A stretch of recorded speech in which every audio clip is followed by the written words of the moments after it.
I've got a feeling that this could be a real big one. Could be a game of the day as we go. It could be heading all the way to those 12 rounds. I don't think either team is going to have it easy.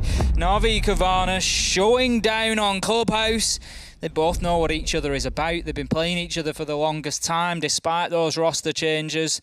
They've been there, they've done that. Who is going to come away with the win today, though? You do have to go back pretty far through history to see the last time that Cowana beat NAVI. It's always been their kind of Achilles heel, the team that they've been able to dispatch for the most part. However, maybe some things are going to spice up today. It's a new season with new opportunities. And speaking of new opportunities, what a time to come up with some spicy bans if you're NAVI. They, along with G2 in the last stage, were the team pulling out target bans against teams. And here the sledge has been taken away, an operator that we saw Benja playing on last week in Bank, and also the Mute, another operator that Benja is known for. Also some of what we saw Gorgona playing at points. So to me, this is a big target ban coming in against Benja specifically, but also a minor lean towards some ops that we've seen Gorgona play at points as well. I love it. He's had a brilliant game last week. Get a bit cheeky with him, ban him away, hit him on the spawn peak if you can, Ace. I'm expecting them to give him a real UK welcome to T1. I'd have certainly thought so. It's going to be a bit of a trial by fire potentially, but we are not going to have to wait too long to find out. We're going to be heading down to Church and Arsenal for our first sight. Cowana on the defence.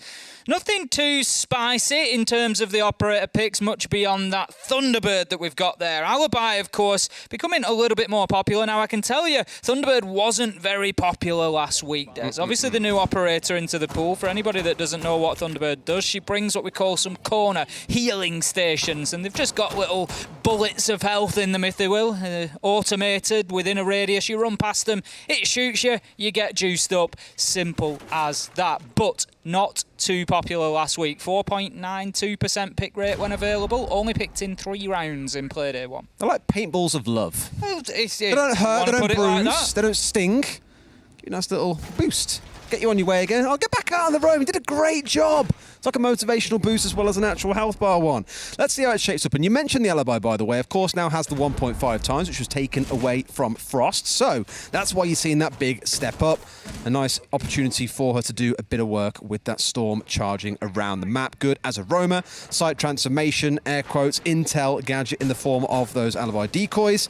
And of course, some impacts to make use of for rotations or a shield if so desired. So a very flexible operator, Ace, and one that can fill a number of roles for the team. Interesting placement from Sloth there, just putting one of those corner stations up in the gym area. Now, let's not forget, Cowana are defending the bottom floor, so at a point, they're going to drop away from here, and it's worth remembering that those corner stations will heal your enemies as well as your own team. So that could be, you know, NAVI take a little bit of damage on the way in, they move through gym, they find the corner, they get themselves healed back up. It could well be something that works against Cowana. It could be Sloth's intention to take it out should he leave that area. This setup is really interesting because it's a lot like an SSG roam where you'd have a Mutant and Mozzie on the top floor. Oh, you should have seen him first. What happened there, Grizz? But looking at it again, to me, this looks like an SSG style roam where they've got 2 or 3 roamers on the top floor, the Malusi of Gorgona on the ground floor covering their retreats back, but there's no Mutant Mozzie. They're playing things like the Bandit on the top floor. They had Grizzly here on the Alibi, Gorgona on the ground floor. Benja was up here earlier on as well, and now it's Sloth looking to go for the challenge, but he's going to find himself pincered in from a couple of sides, and in comes the aggression. One more shutdown before Benja does finally strike back. 3 roamers on the top floor, reduced down to 1, leaving just an Arctic inside of sight, and now he's got to face off against the full might of NAVI. 4 members descending onto him as he lurks here, just outside of kitchen in the hallway, waiting for an unsuspecting attacker to come through. Unlikely to be pretty, and Arctic taking the option not even to retreat to site at this point. It's a bit beyond that, and it is a bit beyond finding the first kill as Doki is going to shut the man down. That's a little question in chat there. I think that's a why were you there sort of question. But an Arctic at that point, there's not much that he can do from site. There's not much that he can do from elsewhere, so he might as well get himself out there, try and get aggressive, surprise NAVI, find a kill. But that's not going to happen as Doki closes it down, and that is round 1 to NAVI. I think it's fair to call it convincingly. Doki's whole reaction there is going to be on the timeline in a couple of minutes' time, I guarantee. Because he just sat there and looked completely baffled for a good 20 seconds as to, like you say, why is he there? What was the game plan? What were they thinking? And sure enough for Cowana, not the prettiest round in the world. We always say, just because you see something and it doesn't work, there's 3 roamers on the top floor, 1 on the ground floor, and only really 1 on site. Just because it doesn't work, it doesn't mean it was strictly bad. It just needs a little bit more lab time, Ace, is the way that we'll describe it. We'll see if they get to bring it back out again and what they can do with it. Did look a little bit shaky in the round, but on a different day, maybe it works out a bit different for Cowana. Gym and Bedroom going to be our second site with an extended hold out towards Cash and CC. We're very used to seeing this by now, Ace. We certainly are.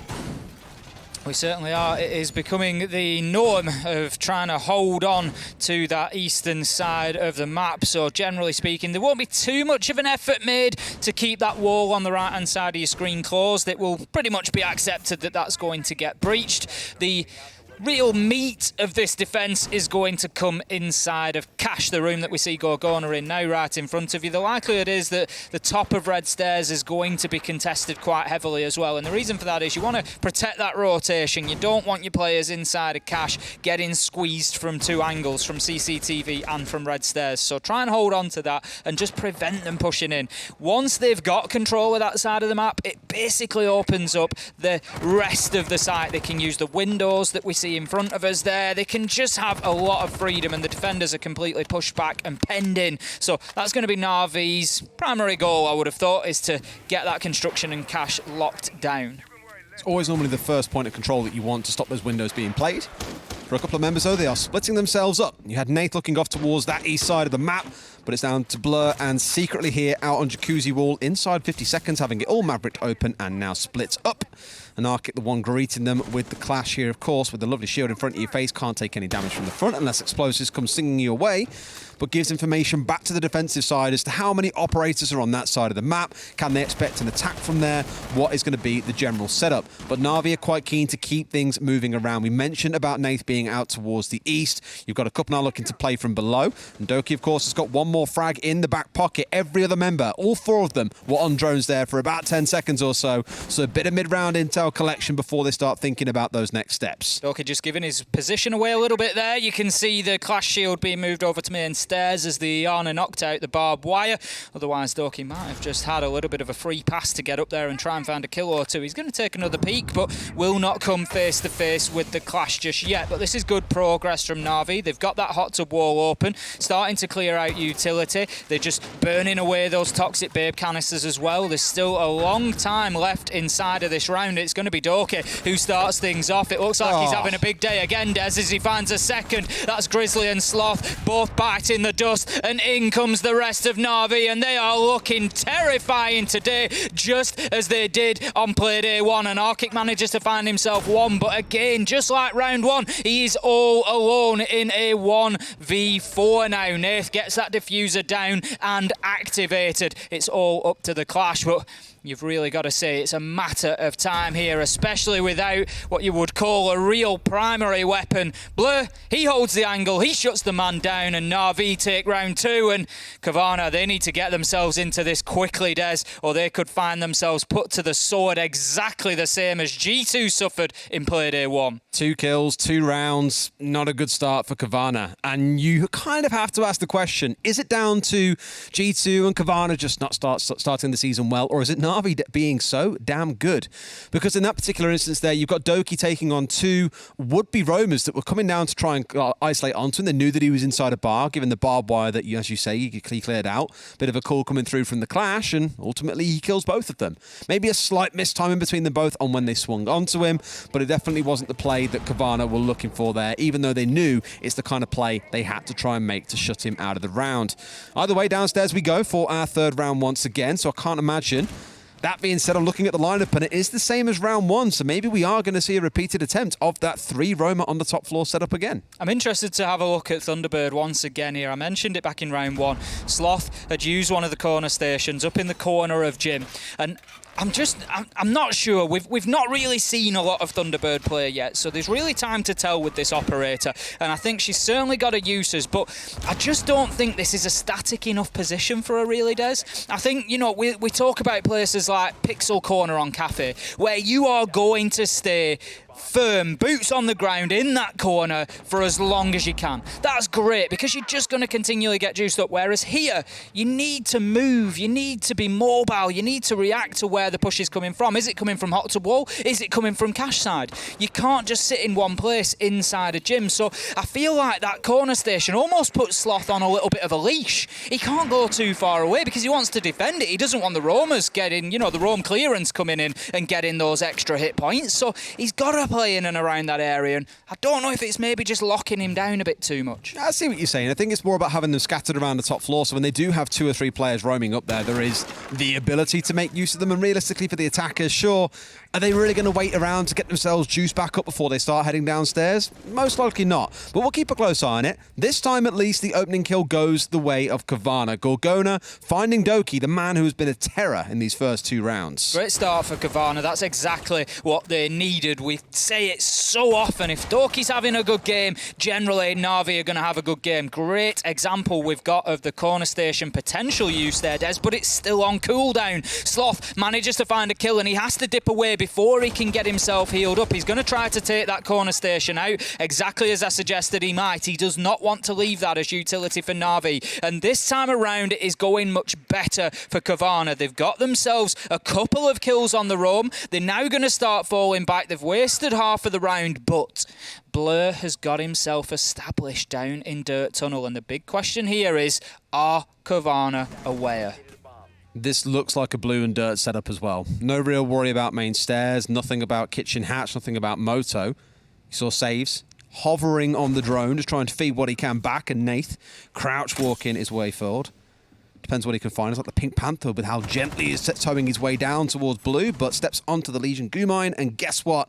That gives the game away. That should be some awareness now to Cowana as to what's going on, and they can start turning a couple of guns that way. Saves just starts to put in the concussion grenades to see if there's anybody on the edge. They're actually going to be flashed out by a bit of utility coming in. Now, we can see NAVI are fully in position here. They've got blue, they've got dirt, but it also looks like Cowana knows exactly that is what they are playing for. Grizz, I think it is, just holding the long angle from the Ash Rush spot there, and Arkic dips out from behind the boxes, tries to get himself one. It's going to be Sloth with a double though, finding both, moves himself out through blue corridor into boxes in Armory, and they know where Blur is. Blur is stuck here. 17 seconds left to go, and very unlikely that he wins the round from this position because Cowana, they're just going to be super patient here, and I think this is exactly what this game and Cowana both needed, was that first round to go their way, to get them on the board and to slow things down. Now, it's interesting there. I picked up on that corner station at the beginning with Sloth, and I raised the question, is it the right sort of area for it? Is it holding him in a position? And we saw there the usefulness of it. I think,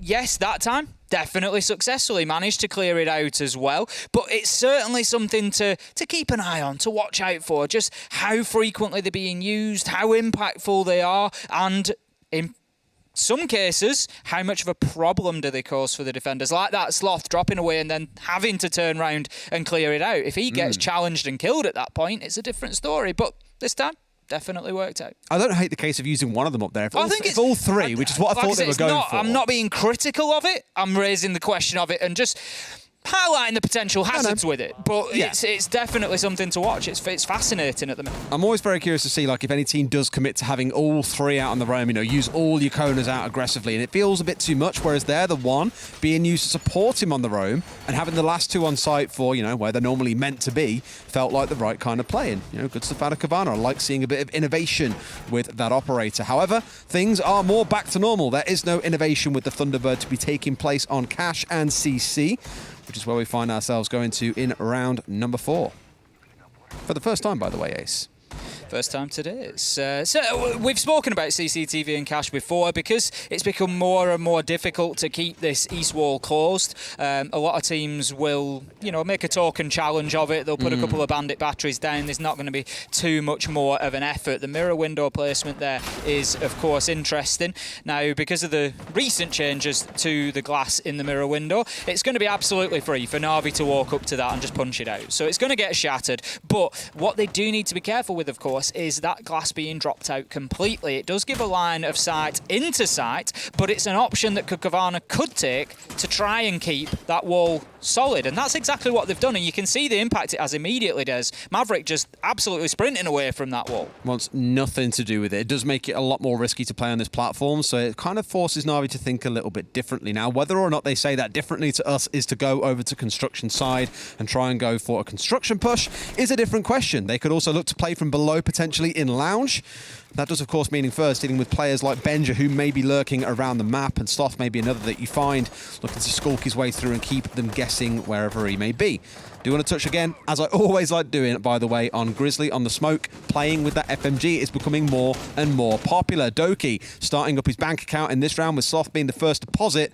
5 versus 4 for Navi. Great start for Navi this time. Last time Cowana just managed to take Doki out, but absolutely flip reversed here, and Navi get themselves a man advantage. They can get themselves established inside of construction now, but are they aware of Cowana lurking down beneath? He's got the nitro in hand. Another reason for bringing the bandit along. It does help you to make that challenge onto East Wall, but it also gives you that vertical ability in the nitro. Now, if Cowana smells this, he is going to hit it just right, and there it goes, the double. Benja, Cowana, both using those explosives with absolute lethality there to turn around the man count, and it's now Cowana 4 versus 3, and Navi back to the drawing board in round 4. I think Secret had a bit of regret there as well. If his gun had been in hand, he didn't realise, I think, that the player was sat right inside the doorway staring at him and was kind of surprised maybe to not get shot back. But it wasn't to be the case. He dipped away and will keep himself alive. Navi have got 45 seconds to think of a solution here. It's 4 versus 3 for Cowana. It's not a ton of time, and sure enough, like we thought they might earlier on, they have moved themselves away to playing in through cash, but left one player, initially at least, playing out on that east breach because they wanted to be able to see through the mirror window to contest any would-be rotates. But Grizzly finds another onto Secretly. This is going to be the shutdown. There is no one on cash side anymore. The last two members are pushing in from cash, not on CC side anymore, and this should be an easy closeout for Cowana. That's it, Cowana are aware of that, so now all guns turn in that direction. Toxic Babe canister comes out. Nath has absolutely no choice but to try and just blast his way through that. Takes an absolute lungful and a ton of damage with it, and gets shut down as soon as he breaches the smoke and gets himself into cash. Save just watching his angle there. He's just trying to tick a few seconds by and just give an opportunity for Navi to have a chat. That's 2 rounds in a row for Cowana, and what looked like a slow start from them, Des, is at an end. They have found that accelerator pedal and they have put their foot down. I mean, 2 rounds ago, I'd be telling you, man, if you want to come back up to 2 and 2. It looks super dominant towards Navi's side. They'd only dropped 2 kills so far in the first couple of rounds. Really good, convincing attacks. They were winning their gunfights. There seems to be nothing really that Cowana could do, but they've sort of found their beans now. They took a couple of rounds to warm into it, but here we are, going back to gym and bedroom at 2 apiece. Maybe this game could end up far closer than we first bargained for. Certainly could.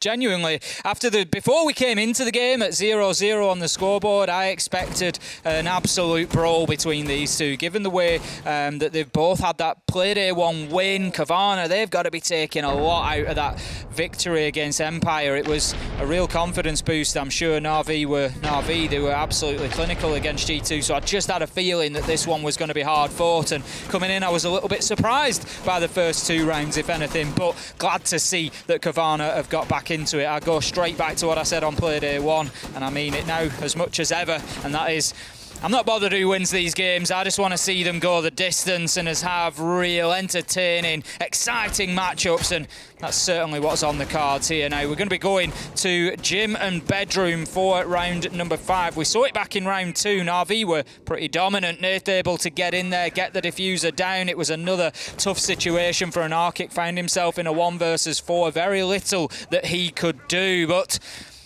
let's see if Cowana can turn the tides here and just turn their fortunes more towards them on what is their secondary choice of site.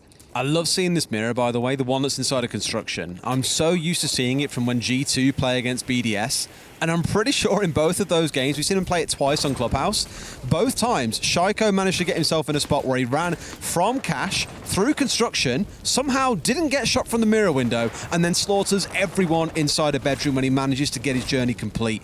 And so I'm looking to that window and just thinking, whoever is playing behind that needs to be ludicrously attentive. Thank you very much for highlighting this one for us. Is it easy on medics, by the way? Do we know? I think it will be easy. I imagine it will be. To be fair, we did leave medics behind on the sofa, didn't we? I think normally their normal rotation is somebody will do game 1, 2 and 5 and the other one will do game 3 and 4. And I know that Easy did the first game. So. And he's just told me in my ear. And there you go. He's just whispering sweet nothings to us is the best way to describe it. But it looks like for now, at least, the big focus is going to be this jacuzzi wall. However, there is a mirror window waiting to greet them. It is electrified. There is electric everywhere. So a lot to be done on the side of Navi if they want to be able to get inside of here comfortably. And already you've got Doki once again playing downstairs. It was from this exact spot where he netted a 2k last time round, if you recall, when Grizzly and Sloth tried to roam down onto him. Now, Cowana, if they're going to try and do the same again, need to be so much more wary. I don't think that got cleared out. I don't think it took the barbed wire out. No, it's I've no doubt going to be a difficult one to do specifically or accurately sometimes because it's on the stairs. I'm sure that'll play into the physics a little bit of just exactly where that barbed wire is. But the barbed wire remains intact for the time being. We can see the Schumacher launchers still just absolutely lighting up that entrance there. Nath just having to dip back as he tries to get those Excaros pellets to bear on the bathroom wall and get things opened up. There's a lot of work being done underneath by Blur on the book, but as of yet, Navi to find a kill here, yet to find a crack in this defence. Now, can one be opened up with the nade? Ooh. No, it just goes a little bit too far, and Gorgona is going to survive, if only on a slither of health. 35 seconds left to go, and an absolute bloodbath is on its way.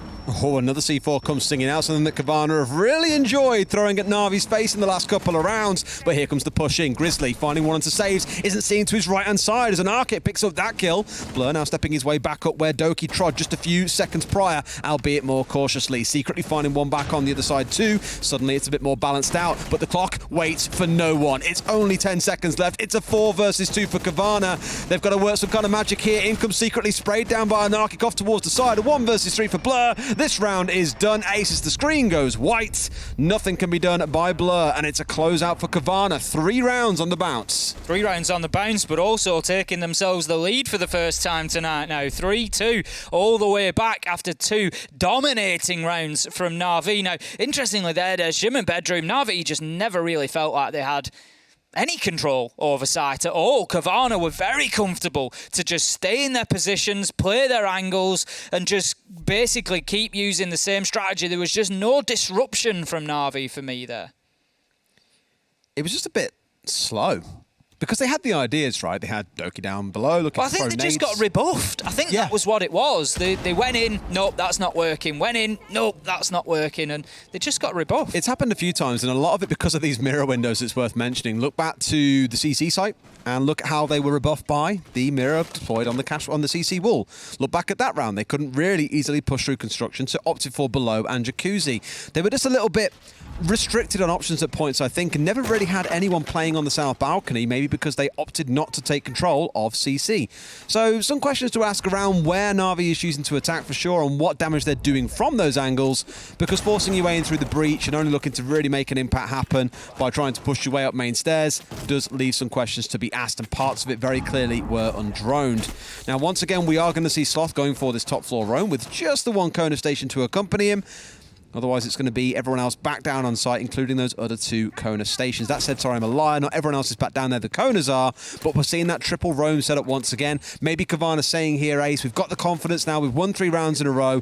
Let's give that strat that we know can work another go. Well, that's one thing that plays into the question I was asking about Sloth and that positioning and, you know, how dedicated is he to staying in gym. The fact that they're playing 3 on top floor allows him to be more dedicated to it because it doesn't mean that they need to move around quite as much, so it does allow Sloth to stay in that position, and it's an interesting twist coming into that top floor roam. Now Doki looking to make the challenge up through the hatch there is not going to find any joy, neither will Sloth on the return. It's just a little bit of fencing that's going on between the 2 of them, but we'll see how this roam clearance comes out. We've seen it extremely effective in round 1, and then we've seen them struggle the second time that they tried to assault onto it. So Navi need to find themselves some kills, and that is not going to help as Gorgona opens his account in round 6 with a nitro kill. Again, something Cowana have done very, very well here is that use of explosives. I do want to touch on the fact as well, they've got 6 impacts on the side of Cowana, have used them all for rotations around that top floor, I imagine. And look at this, they've got their kills, they dip back to site, they can stock up on some of those sweet, sweet Kona pellets. Grizzly topping himself back up just over half HP. But they found 2 kills, one of them off the back of a C4, the second just a moment ago. 5 versus 3, you've done your damage on the roam, and now you can pull back down to site. Really good round out of Cowana, and this is what they were aiming for back in round 1. Interestingly, we do see Blur just taking advantage of a few extra hit points there as he's moved through that top floor corner station, but he's not going to be in a position within the time frame of those burning away to make any challenges or to make use of them. So again, you know, an interesting question about that positioning. How far away is it from the challenges that are going to be made? And in this case, it's certainly far enough, so well thought out by Cowana. Now then, Benja just playing underneath the kitchen hatch there. He's still got Nitro in hand, so it's something that Navi need to be careful of, but with 45 seconds left to go, there's not an awful lot of time for them to be thinking about getting onto site. They don't have any real access here as of yet. Going back up once again, Doki chucking a nade in over towards Stack as he wants to push his way down, and there we go. Sloth removed from Blue. This could be partly a weakness. If they find Gorgona here off to the right-hand side, that might really open things up for Na'Vi, but no, he's the one connecting the shots across onto Doki. Bit of a pause coming in, a potential flick coming in for Secretly, but Gorg finds 2, making a 3K in the round. Blur steps in and shuts him down finally, but it's a 1 versus 3, and yet again, Ace, there is no time left. He's got 10 seconds to find 2 kills, sees one man running, no way does he connect. It's a 3K, 1 for either of them, knows where the last man must be, he's not looking the right way, I'm pretty sure he's behind him here, has no idea, wants to go instead for the diffuser, not going to find the man, and the round will be won by Cowana, but it came down to a hair, Ace. Well played by Grizzly at the end there, just playing the objective, letting the clock do its job, burning those final few seconds and getting it over the line for Cowana, and that puts them 4-2 on the half, and that is big from Cowana. What a fight back we have seen so far from them, and I think, you know, we've got to give the Cyborg a shout out there. What a round from him, coming in with a big Nitro kill to start it off, and then 2K in the mid-round, 3 overall to really help push Cowana forward. And we can see there's just a bit of a rehost going to come in. I think we've just got a little bit of a bug that's going to mean that one of the players needs to get themselves out and back in. So we will get you back to the action as soon as it starts. Don't worry, you won't miss a thing. But 4-2 so far. Who'd have thought that after the first 2 rounds? No one, realistically. You really thought Na'Vi were going to be able to start running away with that when Cowana weren't finding a single answer. What I really like is that we had that point proved about round 1 where we said, look, just because it didn't work doesn't mean it's strictly bad. Then they go on to make it work in the penultimate one, in the final round there of that half, and it goes to show there are some different ideas. It's been a long time since we've seen alternative roam strategies coming out on this map. I know BDS sometimes like to run Valkyrie out on the roam where a lens will get off site and try and cause trouble. But outside of that, for most teams, it's always the Mute, the Mozzie, the Vigil, this SSG roam that we've spoken about for seemingly years now. So I'm glad to see Thunderbird enabling something a little bit different for Cowana at the very least. Absolutely. It's one that I'll definitely have a look back at afterwards and just see, you know, how much impact, you know, we saw it directly on the second time. Sloth used that corner on the top floor for the roam, but it'll just be interesting to have a little bit more of a detailed breakdown of that because obviously being the new operator coming in, it's just fascinating to see exactly how she does get used, what the teams think about it, how they manage to implement it. And I think that's always a fascinating one because what we've got is Sloth playing it in the same position 3 times over, so it allows us to have that contrast rather than trying to, you know, how has it worked in this spot versus how has it worked in that spot. We've got some direct comparison there, so definitely something for us to have a look at. But we're going to be back into this one soon. The question now is, of course, Navi coming back onto the defense. Can they swing this around? Are we going to see a little bit of an advantage for Navi? Is it that Clubhouse is just playing out in favour of those defenders today and Navi could well bring it back? But you start looking at this, and do I think that they're going to 5-1 this Cowana team? I'm not too confident that they will at this point. So you start looking at that and, dare I say it, Des, we could be heading for overtime here. Horror. It was our curse last week. We joked about it constantly. It just seems to follow us everywhere we go. That replay of that potential clutch here again on your screen. Blur with some nice shots, but not enough time to find the man in the final 1 versus 1. Now, we spoke a lot about the Thunderbird, we spoke about the Mirror, we spoke about the changes to Alibi, which is now making him more popular. This is almost identical to the lineup that we saw coming out of Cowana, the only real difference being that Saves is playing on the Mozzie rather than playing on the Legion that we saw Anarchic playing on the defensive side. And yet again, it is that downstairs site, it is 2 or 3 players looking to play out on the roam. Are we seeing the potential new meta of Clubhouse here, Ace? I'll tell you what's happened. One team has rolled this out. Teams have scrimmed them. They've been like, damn, that's really good. Yep. And now everyone's playing, and they're like, oh, I wonder where you got that from. There is going to be a team in EU, and I don't know which one it is. I'm going to try and find out later who first rolled this out. And to them, fair play. It's looking really interesting for a bit of differentiation to Clubhouse that we're not used to seeing.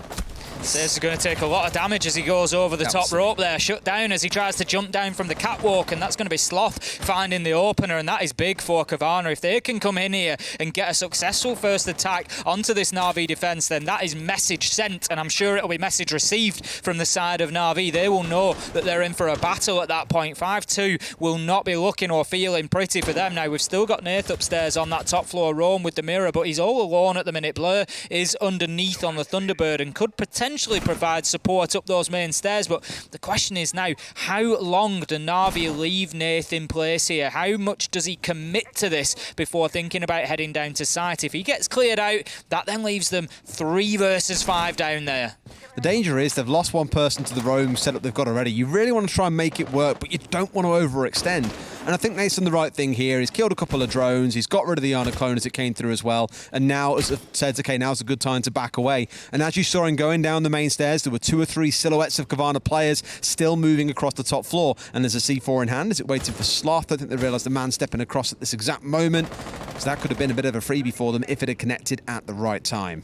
Cowana got control of the top floor now. Sloth and Benja are about to start having a think of working their way down main stairs, but it's the Gemini clone in there first just to make sure it's safe. Nath will take it out as his last action before dropping himself back to site, and that is now where Navi find themselves in completeness. The last minute, they've got 4 men on site, and this is not the end of the world for them. Cowana will need to work quickly. They want to get the vertical angles. They want to get the hatches opened up. We can hear the blowtorch just working in the background there. Grizzly just getting that bar hatch done, so that is a good step for Cowana, but there is still more to come from them. 35 seconds left at this point in time, and still no real pressure, you don't feel, on these Navi players inside a site. There's only going to be one opportunity for Cowana here. That's why the roam game's so effective. You waste so much time, and this site normally does take a little bit of setup. You've got to think about dirt, the 3 hatches, the floor that needs opening. That's a great kill coming out of Doki. Perfect swing onto Benja, who was stepping out, of course, not able to play the sledge because it is banned away, is now taking on Iana duties, but there goes Gorg, there goes Grizzly. 2 massive kills coming in for Cowana. Plant is going down as well, and Arkic sticking it out. They might just make this one 5 in a row, Ace. They're going to do just that. Cowana, out of nowhere, are taking control of this game. They're at 5-2, 1 away from overtime at least. Cowana looking absolutely unstoppable at the minute. Got down there 4 versus 4, and after that big kill from Doki, you start thinking, right, what's going to happen? But it just didn't matter. Navi started to fall like dominoes at that point, and as soon as it was all down to Doki, they knew exactly where he was. They had the crossfire established. There was no way that he could move across that main corridor to try and get in and make any sort of impact on the planter of an Arkic, and it was round 1 already at that stage. Now, for round 8, we're going to be moving, Des, interestingly, to bar and stage. Navi, I'm not going to call it the new site, but Navi choosing to go to our most recently revamped site. Just call it new. Just be done with it and call it new. It's not bar and stock anymore. It's basically new. Hat must be so happy. He must be so happy with the bar and stage that we're going to see from now. I asked him earlier on, I was like, are you happy, Hap? And he was just like, I'm always happy. Like, deadpan, I'm always happy. And it's just like, why would you dare ask that question? I am always happy. And I was like, okay, well, this is definitely going to make him at least start to crack a smile of some way, because as we all know, Hap is a massive fan of bar and stage. We've seen it played a couple of times so far to mixed effect is probably the best way I'd describe it. Often vertical holes are a big part of this setup in the first place, which is why you might be seeing Blur going for some of these shotgun holes up on the top floor. You can afford to play on site itself, but generally considered a little bit riskier, which is why there is such an intricate setup going up on the top side. The mirror covering off anyone trying to push their way through construction. So your main point of threat to worry about is going to be one coming in from Jacuzzi or the main windows that look into Gym and into Master. We'll keep a close eye on that, though, and see how the round develops. Yeah, we've seen a couple of holds of this, and generally it does come down to that top floor area. Now, quite a few teams choosing to extend as far out as Cash with mixed success, some choosing simply to draw the line at construction and try to hold on to that hatch that is above stage. Now, it's a fascinating one. We'll see as we have more bar and stage exactly how it develops, but I just feel like going as far as Cash can be a little bit of just comfort, really. It's the same as gym and bedroom. It's what you're used to trying to hold on to. Is it strictly necessary? We don't know. It does allow access to the windows, which will allow pressure into bedroom and construction. And talking of pressure, Cowana, he's going to put it straight onto NAVI to begin with. Manages to find himself one, and look how deep into almost sight Sloth is here. They've got the wall open. They're using the hatch now against NAVI, and this is exactly what I was saying was the risk of not holding on to Cash, essentially, but it's happened from the other side. If you get pressure from the windows, from underneath, into Gym, into Master, it pretty much negates your construction hold because you can't stay there for too long then. It's 2 early kills, 1 in either round so far for NAVI on their defensive side that you look at and go, that probably could have been avoided. They've just given so much ground to Cowana that there was nowhere safe for Secretly to play on the site itself, so either commit to the roam, I guess, or really try and hunker yourself down behind a shield, for example, in the site itself. All sides being surrounded by the side of Cowana. They look ready to go for this. They don't really want to fight the top floor by the looks of it. And fair enough so, there are 3 members already holding up there on the side of NAVI, and you've got Doki holding in the basement with the C4 in hand, just daring someone to step into the wrong position.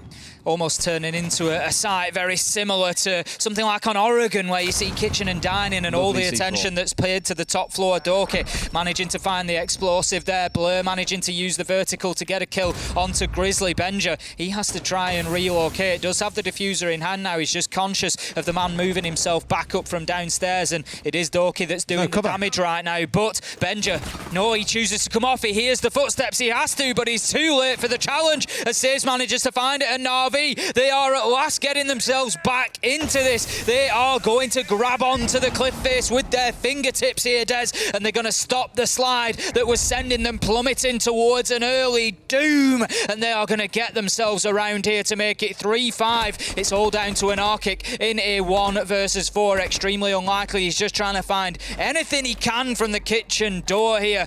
The kitchen corridor door rather, but there's going to be absolutely nothing cooking for him as the time ticks away, and that's going to be NAVI finally putting the brakes on the train that was Cowana. And it looked in the early round like they had the right answer as well, right? They had every area of the site surrounded. They were ready to go for the push in. But you knew, you had drones, you knew there were holes above where you wanted to go for that plan, and sure enough, 2 players run in, one gets C4'd, one gets sprayed from above. NAVI just had the answer. They were playing for the site denial, the vertical really working in their favour.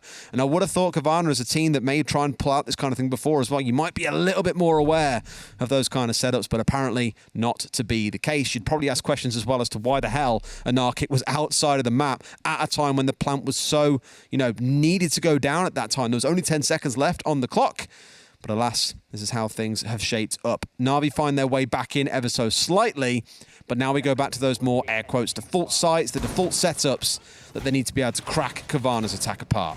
This is the thing, on the last site, you argue with bar and stage, maybe Cowana don't know exactly what they're going to go into that NAVI defence, whereas here, back to default, they should know what to expect. So can NAVI just use that little confidence boost there of round 8 to give themselves the momentum they need to take a few more? I mean, what I love about that last site is, I will stand corrected, I don't think there was a single defender on site for the majority of the round. One Secretly was gone, no one was there. That's it, it was they just had 3 above and 1 below. All played off site completely. And again, that's going to be an interesting site as it develops, because inevitably then what's going to happen is the basement and top floor roam clearances are going to become much more important, so you'll see attacking teams focusing on there, knowing that they need to clear those out if they want to do things like get the diffuser down, and we're going to have a lot of evolution in that site, I think, as we see it played more. It's early stages yet, and that was just showing how important the vertical can be. I mean, between the spicy basement roams that we've seen so far, the mirror obviously being used in some interesting ways too, between the bar and stage being played,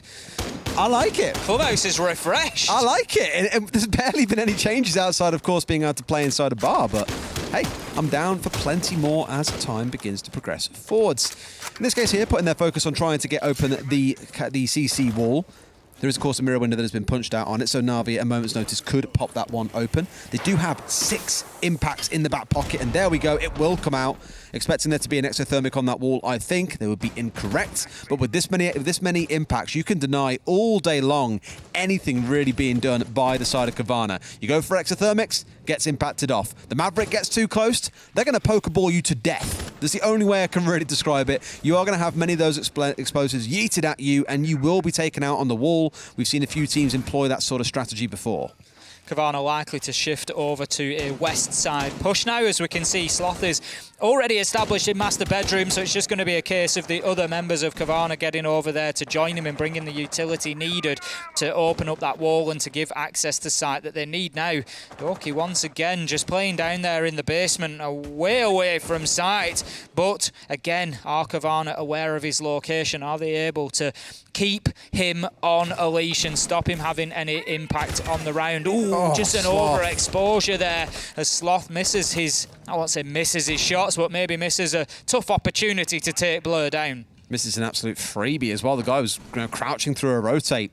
Should have been the freest kill of his life. And I do want to clock, by the way, I'm really keen to see how Clubhouse evolves in future weeks, because we've seen this setup now multiple times today, where the mirror window on this east wall means it's defensible, reinforced heavily inside a garage. Oh, did they miss it? No, it comes off. They'll be ruined that one. But again, garage heavily held, cash wall, CC wall gets denied. Sorry, you're forced essentially to try and attack your way up through red stairs or to push your way through cash. And both teams have had to be on the giving and the receiving end of that so far. Benji getting caught out by Doki there, who was lurking on those blue stairs, and as I said, I did question whether Cowana were aware of his presence or not, and I don't think they were. They've not paid enough attention to the Scotsman, and he's hurt them there now. Then an Arkit gets one back, but otherwise it is largely going in the favour of Navi here. Gorgona having a good day so far. He's going to have to go big here. Can he find another inside of red? Absolutely not. Doki alive and finds the headshot. 1 versus 3 now, and he's outside of the east breach with 5 seconds and no way in. Navi, they're just going to keep themselves locked down here. Blur does get down, but Nath, he's smart enough to keep himself out of trouble there and gets the round over the line on the board, and that is now 4-5, and Navi, they are fighting back, and this one could still go the distance. I mean, it seemed improbable a couple of rounds ago, but we're certainly heading in that direction now.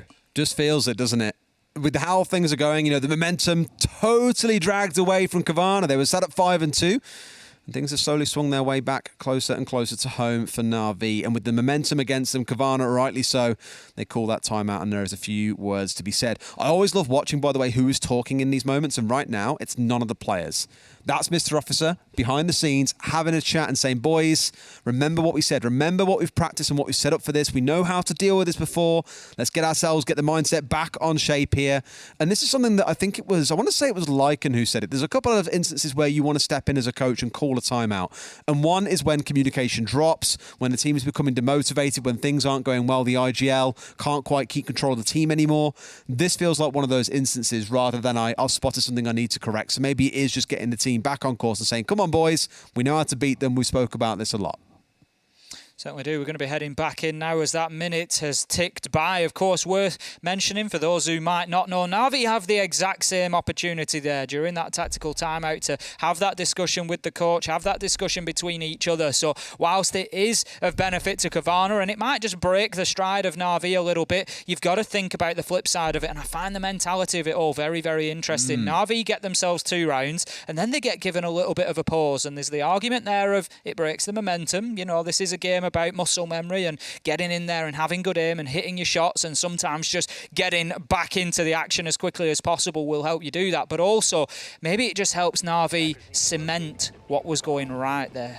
They've managed to lay the foundation and they can say, right, from here, that's what worked. That's what worked, more of that. We nearly lost that because of it, and it just gives them that opportunity as well. So Navi going to be heading back down to Church and Arsenal this time around. We've seen them try to defend here in round 7. It didn't go to plan as Cowana were able to get in and get the win. They moved away from there, so we didn't see them double down or anything like that. They decided that enough was enough. They were going to try bar and stage instead, and they did so successfully. So Navi this time looking, hopefully, to try and lock down the basement. I'm keen to, I'll ask him later on, no doubt, but why Gorgona's moved away from Buck onto the hip here when they do already have those 2 hard breaches on side? I think partly of it being they want the safer option to remove a mirror from distance. Of course, Maverick and Thermite, you need to get up nice and close and personal to deal with any would-be hard walls. The Havana just offering a bit of a safer option. And if you're attacking on the downstairs, she is the Queen of Hatches. She will deal with them very, very quickly. And I guess if you're worried about losing members to try and clear this top floor, it can't help to bring another hard breacher. But like I said, I'll try and find out later. It does remove some options, though, in, for example, destroying the hallway. They have no real soft breach here. Maybe there's Zofia, but you don't want to be really committing your impact rounds to opening up the floor. Assuming, of course, they even get to look towards the downstairs. It's either that or they're expected to be attacking a different site altogether. So I do worry for them if it comes to pushing in the site itself with relatively even numbers, how they'll get the angles they need. East breach opened and top floor roam clear underway immediately from Cowana here. It's Benja that's going to be working across. He's got an Archic in support who will likely be drawn in. That's exactly what we can see happening there. And Benja will start to push in behind it now that he knows that the red stairs is clear. And that's a really great example that we get in there from the top down of just how it works when you've got an entry fragger going in with that support drawn in. We've got Sloth, we've got Benja, we've got the Anarchic drawn out in front of them. They don't want to let that get too far in front because they want that information to be as hot as possible. But they're going to run into Doki sooner or later. Now, he's not been using his ability, I don't think, to keep himself off those drones as the Vigil. So he is just going to dip away, as does the mirror of Nath, who was playing up there. He's taken a little bit of damage as well. But it looks like Navi are happy with the 1.5 minutes that they've wasted, and they are going to get themselves back down to site and just try to lock things down, shore things up. I think it's a great idea. You've wasted 90 seconds. You've committed Cowana to attacking and clearing the top floor. You're killing drones as you go. Like, look, there's 4 down already between Gorgona and Sloth.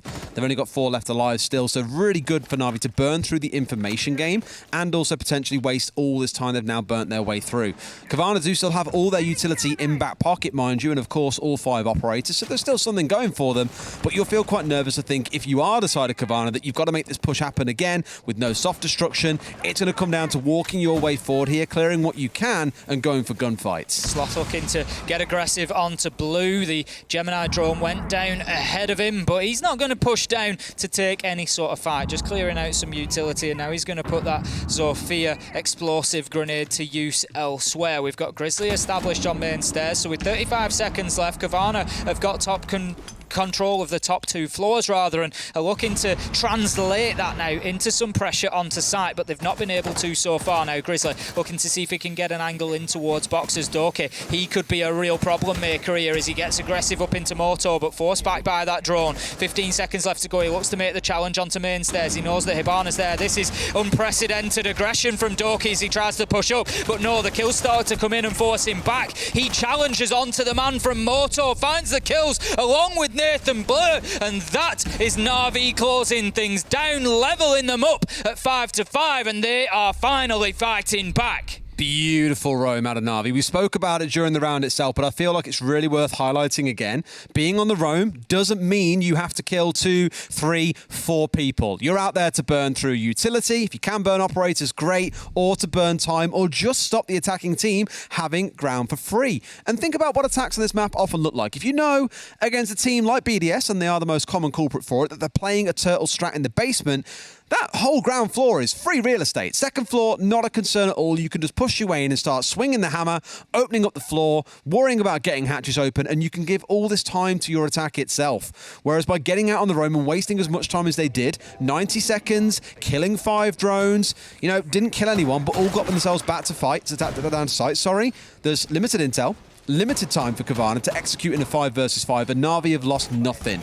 Really, really good roam, and an excellent example of how a roam doesn't have to be all about aggression and getting kills. It can just be eating time. Going back to bar and stage this time around in round 11, and it's going to be fascinating to watch Cowana here on the attack and see how they do things differently. Last time around they pushed into strip, took very quick control. It was pretty much given to them. There was no contention in there from Navi. They opened up the wall into the pool table area and looked to aggress into site from there. They got into a position to try put in the diffuser down, but Navi were well poised both underneath and above to completely shut that down and stop it happening. So I would expect Cowana here needing to pay more attention to those vertical angles, pay more attention to the top floor, to the basement. They know they can't leave those operators alive in those positions, so this time surely they have to go in and try to clear them out. Surely you say. Question is whether or not it can be pulled off. That top floor, which you keep on alluding to, was the big difference maker for Navi. There are 3 of them still up there right now. And sure enough, you saw, I think it was 2. Yeah, Cowana and Grizzly looking to work their way up. And sure enough, here they are looking to assault their way inside of construction. We saw the mirror window sat on the wall last time, facing down into construction. That made this a little bit harder to get any control of construction. But Gorg here, identifying that there is not a reinforced wall in this single wall leading into construction, might be able to provide a little bit of pressure. Get the man off the mirror window, open up construction, and then the attackers can move a little more freely. Thing is, even just by opening up those soft surfaces, the wall, the hatching logistics, it starts forcing Navi to move and to think. If they're trying to play in that position, hold down that angle, they have to dip out of there because it just leaves them feeling vulnerable. So it's good early progress, but that is not ideal. Saves, gets in, takes a headshot onto an Arctic. Thermite has done his job. He's opened up the wall into sight that was needed, but an Arctic would usually be the one with the briefcase in hand looking to get the diffuser planted. Not going to be possible. Somebody else from Cowana going to have to take over that mantle. And right now, a minute and a half into the round and still no real progress on clearing out this top floor from Cowana. Cowana trying to push towards Hot Tub, but thinks better of it, Des. He doesn't want to play in towards that mirror window. Not enough pressure this time round coming through as well. They've got 2 members of Navi. In fact, this time they're holding front door. They left that open last time, and that is why secretly suffered. But here,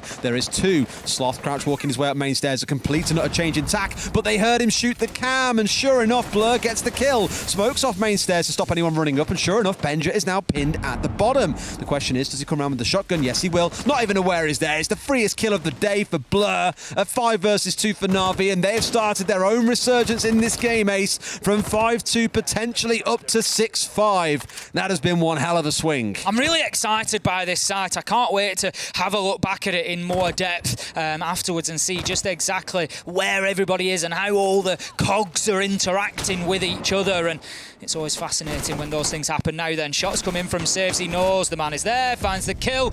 Flawless round for Navi, almost easy at the end of round 11 there. We're going to max regulation. We're going to see all 12 rounds, but Navi will be the ones, after suffering 5 round losses back to back, Des. Somehow, they are the ones with the opportunity to shut this down and take the full 3 points. The best Cowana can hope for now is an overtime win. I love how we've just seen the evolution of both teams on the defences. Like, look back at round 1, the Thunderbird 3-person roam coming out from Cowana. We're like, well, that failed. They played it again later. It succeeded. For Navi, with the bar on stage, they made it work, but it looked a little bit scrappy at points where the front door was exposed. There was only 1 man on the ground floor. Look at it again here. There's a man on front door. There's more support coming from main stairs, and they just removed that pressure opportunity from Cowana by putting the pressure back on them. It has been that wonderful game of chess where between games, the players have gone away and thought about it and gone, okay, what has got to change this time round? And they've had the answer every single time. It's beautiful to watch. It's nail-bitingly close, and Cowana have got one last chance to make this work. Otherwise, Navi pull off an incredible reverse sweep and take this one 7-5. The mirror windows here on CCTV and Cash that have been played on that East Breach have been pretty pivotal so far today, Des. We've seen it a couple of times. The mirror window goes on, it gets smashed by the attackers, it gets opened up by the defenders, and at that point, we haven't yet seen an attacking side be confident enough to go and really get that wall open, at least early in the right. You know, it's been late that they've been playing there, thinking about it.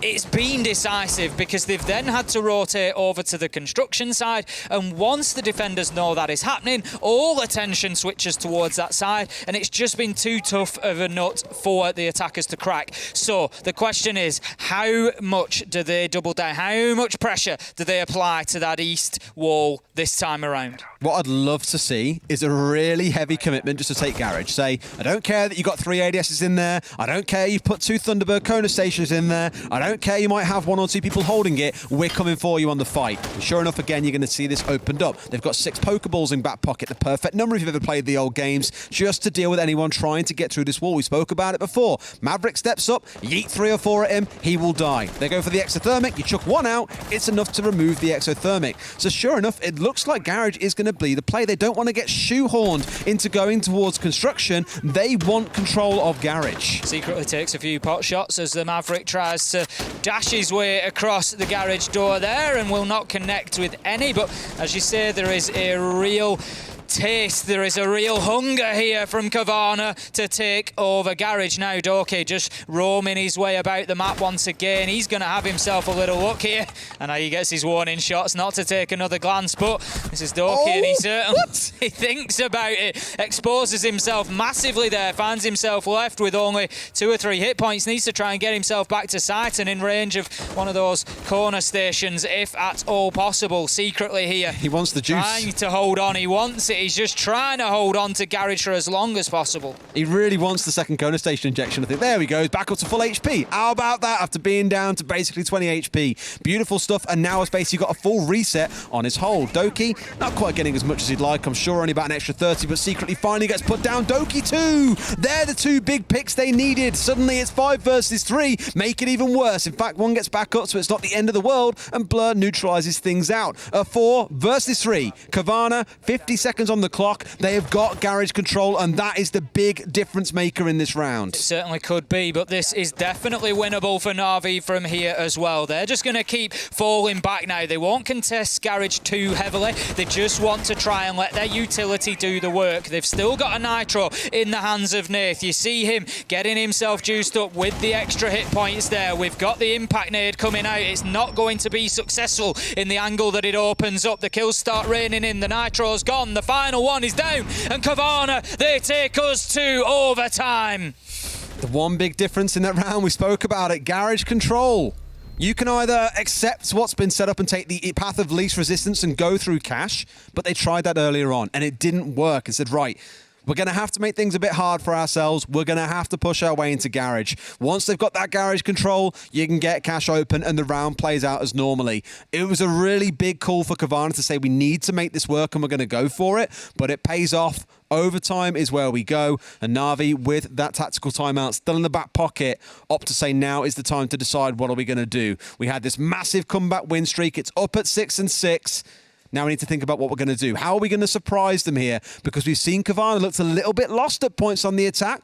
Bar and Stage, they've struggled. The play coming out on the roam from the basement, struggled with that as well. Do Navi stick to that and go for those plays again? Or have they got a twist here and bring out something different altogether? Absolutely nail-biting stuff here that we find ourselves in. It's only Playday 2 days. This isn't even making decisions about things like who's qualifying for majors or who's heading for relegations or anything else yet. And yet, here we find ourselves on the absolute edge of our seat between Navi and Cowana, both fighting tooth and nail for this result. It is 6-0. We are heading into overtime. So what that means is we will now have the best of 3 rounds. One of these 2 teams is going to have to find 2 victories. You would edge that Navi maybe have a slight advantage in that they will be starting on the defence, and that is where we have seen sides come away 4-2 on their defensive half. So it could be a big positive for Navi. They're going to take the downstairs to begin with. I mean, I thought they were pretty solid bar and stage days, but they're going to try and lock down the basement to start things off. They'll save that for round 15 because I think in Navi's mind, the first time they tried this roam strat, 6 picking away the Maestro to the Vigil confirms it is basically identical to what we saw earlier on. The first time it was a little bit scattered, it wasn't quite there. The big adaptation they made last time round was sending Doki out on the roam with Nath. So there was 2 of them up on the top floor causing trouble. That worked out way better. Let's not forget, they killed 5 drones. They wasted 90 seconds and Cowana had no answer. But look at the adaptation on the other side. Gorgona going across to the Jackal. That just screams to me, we want to pincer out these roamers. We want to kill them before they get back to site and win with that numbers advantage. It's just, again, so fascinating watching that micro game of chess taking place every single round. I love it. It is. It's just, it's move, it's counter move, it's that constant problem solving on the sides of both teams, and just getting to watch it all play out in front of us and see who is the better of the 2, who is the more adaptive. Now then, Nath, Doki, upstairs exactly as they were before. Can they hold on for as long, and more importantly, can they keep their lives? That is going to be the big question as the roam clearance begins. Once again, I pointed it out earlier, but Cowana doing very well with those drones just on a leash there ahead of them, and saves. He gets the drone, but he's going to be spotted out as well. He doesn't have an opportunity to push onto Benjameister, who gets in there quickly and gets a kill onto Nathan. That is a big, big opening for Cowana. Massive for them as well to get yourself up into a spot like this and be able to kill the one player up on the top floor, shutting out the mirror. Beautiful stuff. We spoke about it, being able to get on those roamers and shutting them out was the game plan. Didn't even require the jackal for that one, but they're still going to steamroll their way through the top floor just to make sure Doki has definitely found himself forced all the way back. And I think for a second it looked like there was someone coming in through the south window, but not to be the case. It's more about the fear, I think, of if he is still here, are we just going to get swung on by him? Cowana's newest player in Benja has been a little bit quiet so far today, and that opening kill could be his big moment of this game. Now, Cowana reasonably confident, I think, at this point that they've got control over the top floor. Doki has indeed been forced away, but Doki is never forced away too far, as he always wants to keep himself aggressive and keep those attackers on the back foot. But finally, after 1 minute 30, he does find himself back down in the basement. So Cowana, first things first, it's time to recognise that you have uncontested control over top and middle floor. And then it's time to start thinking about exactly what you need to do. Hatchers need to get open. They need to get in position sooner than they did last time around, because it came down to that final 14 seconds where Doki was able to aggress into main corridor and kills just started raining down. They've done the hard work of killing one of the roamers as well, and they've kept more of their drones alive than last time too, which is a great improvement compared to before. But I'm looking at this one and thinking, okay, boys, you had that 45 seconds ago, and we're still kind of stalled out. A lot of drone work coming in.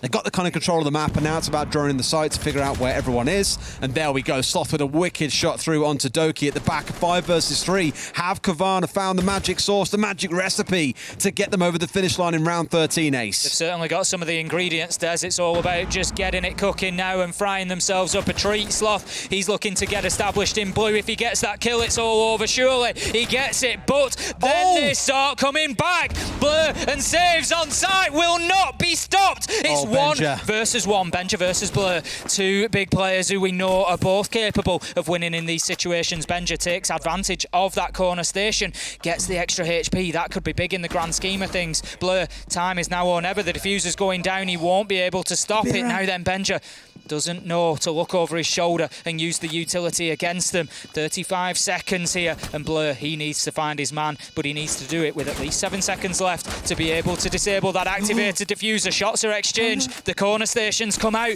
and start picking up the extra HP. He needs to go in now and make this challenge. He needs to win it. It's Blur versus Benja. He's behind the boxes. I think Blur knows at this point he can pre-fire this. He moves around. He finds his man, and he's got the time on the clock. But can he find the diffuser? He's got 4 seconds. He needs to move quickly. He is just in time. Just in time, Des. Half a second to spare, and that is NAVI somehow grasping victory from the jaws of defeat. My heart, Des, my heart. Blur's reaction, he was just like, no, hands over face. He knew that he nearly lost that one for the team. And Cowana, after coming out of the round against Empire last week with 0.016 seconds on the defuse time, have had their comeuppance a bit here, and it has now gone back against them. It was damn close, and really it felt like NAVI had no business winning that round. They were in a 2 versus 5, but him and Saves pull it off magically. Match point now. NAVI go on the attack, and they're attacking into the downstairs. Once more, a similar setup coming out for the side of Cowana. The same thing they've had for their top floor roam with 3 roamers. Let's see if they commit to that again, because it has been a bit risky for them, Ace. I'm shaking after that round. That was absolutely unbelievable. Saves and Blur take a bow. But NAVI, they need to just calm things down very quickly, Des. There's going to have been a lot of energy in the camp after that round. I'm certain of it. There'll be a lot of sort of nerves in tatters at the minute, but they need to just think about business at hand. It's round number 14. This is their opportunity. They've got another match point in front of them. They weren't able to close it out in round 12. They find themselves this time on the attack, and they need to try and get this one done. They don't want to go to round 15 here. I'm sure in the back of their minds they're thinking, we've got bar and stage that we've not been beaten on yet. So they know they've got that one. That's in the tank. That's in the back pocket.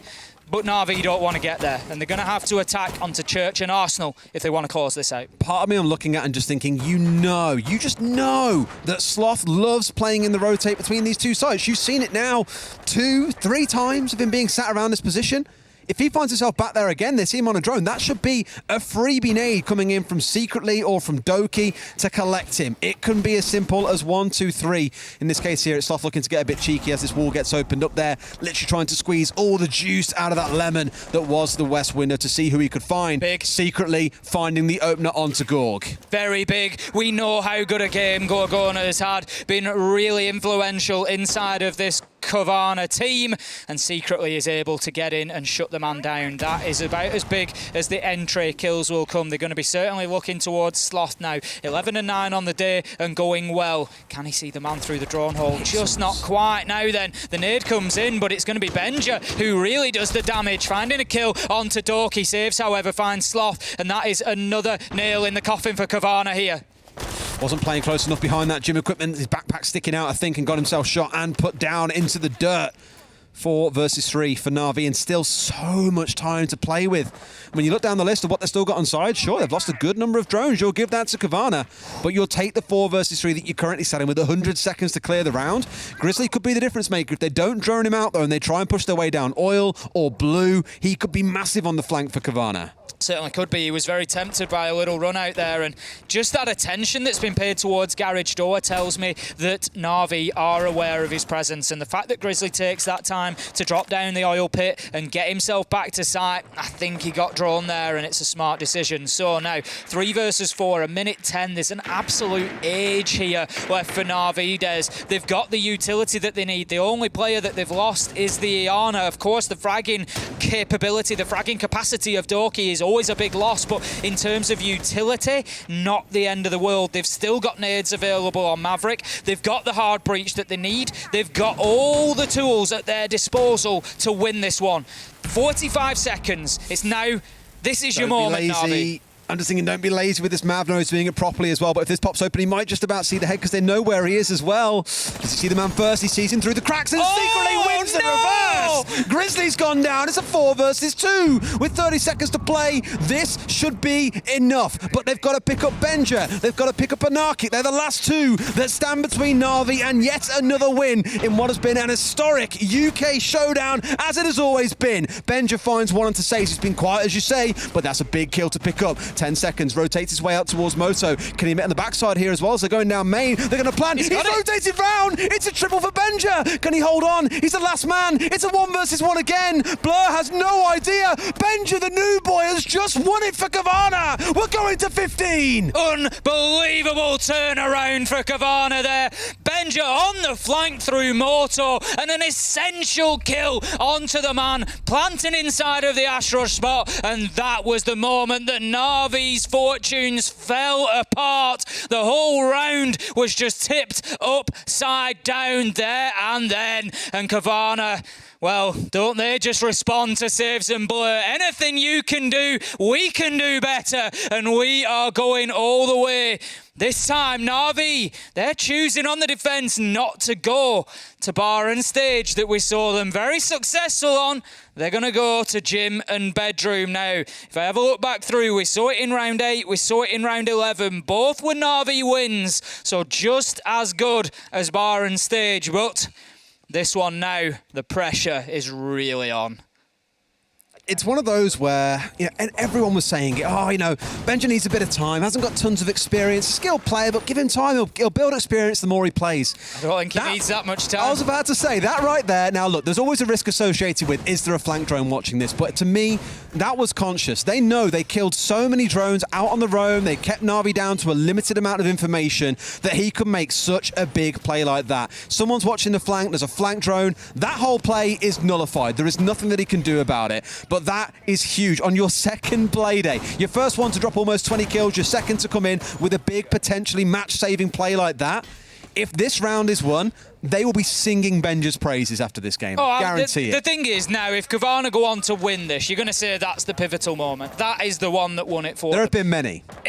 Obviously, I'm not clairvoyant. I don't know what's going to happen within this round. Somebody could get a 1v5, and then you'd say that won it. But the likelihood is that that is going to be the moment. It's the significance of it. It just breaks the spirit. It's a 4 versus 2 for Navi. There's 40 seconds left on the clock, and you just think, There's no way they can win that. There is no way they clutch this out with just the 2 remaining. Back-to-back rounds like that as well, though. Oh, they make it happen. It's written in storybooks. It's that kind of play.